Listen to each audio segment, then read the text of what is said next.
Hello les homestylers en quête de bonheur, j'espère que vous allez bien. Ravie de vous retrouver pour cette 6e vidéo de l'année.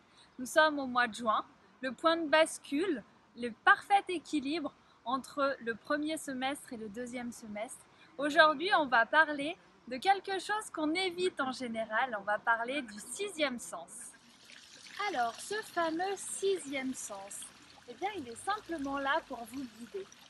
L'intuition, le ressenti, capter tout ce qu'on ne voit pas, ce qu'on n'entend pas clairement, ce qui ne peut pas se toucher, mais qui est bien là et qui crée cette atmosphère et surtout qui va dévoiler nos ressentis. C'est à partir de cela que vous pourrez mesurer votre IBI. Alors amusez-vous à le travailler. Alors voici donc mon conseil pour ce mois de juin, ce mois où l'énergie est à son apogée. Ce mois où tout est joyeux, gai, facile, explicite, où la nature est débordante d'énergie et donc normalement nous aussi. Je vous invite à capitaliser sur cette énergie florissante et à mettre en place les meilleurs changements, les meilleures actions possibles pour que quand viendront les jours plus gris, plus sombres, plus difficiles, où l'énergie soit moindre, vous n'ayez plus qu'à suivre ces bonnes habitudes et simplement appliquer la routine que vous avez mis en place au beau jour. Comme diraient les pompiers, on apprend à éteindre le feu avant que le feu soit là. Ce n'est pas au moment de l'incendie qu'on fait les exercices. Eh bien, c'est exactement ça.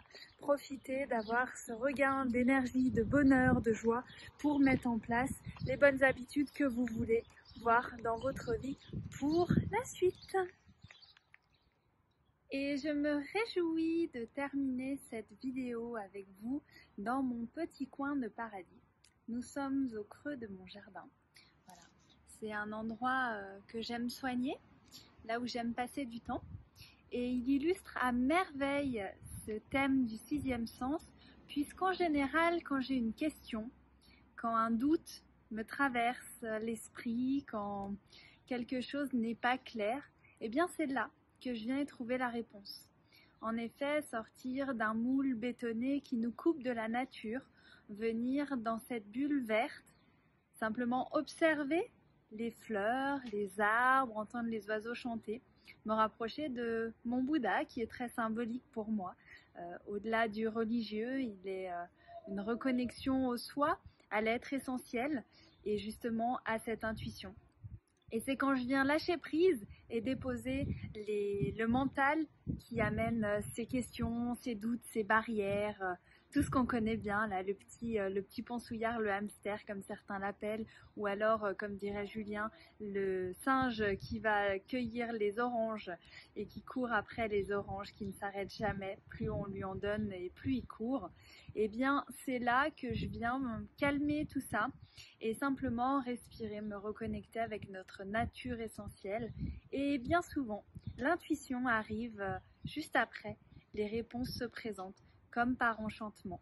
Parce qu'en fait, tout est déjà là et il suffit des fois de faire le vide, de faire silence, de se taire et d'observer la magie et de laisser faire. Et là, tout apparaît, car tout est déjà. Voilà, il est temps de nous quitter. Je vous remercie d'avoir visionné cette vidéo.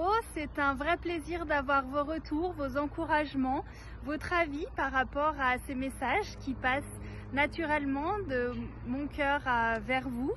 J'espère que vous avez autant de plaisir que moi et on se retrouve dès le mois prochain pour le thème sur le chiffre numéro 7. Vous n'allez pas être déçus. En attendant, prenez bien soin de votre bonheur intérieur. Je vous salue et je vous dis à tout bientôt.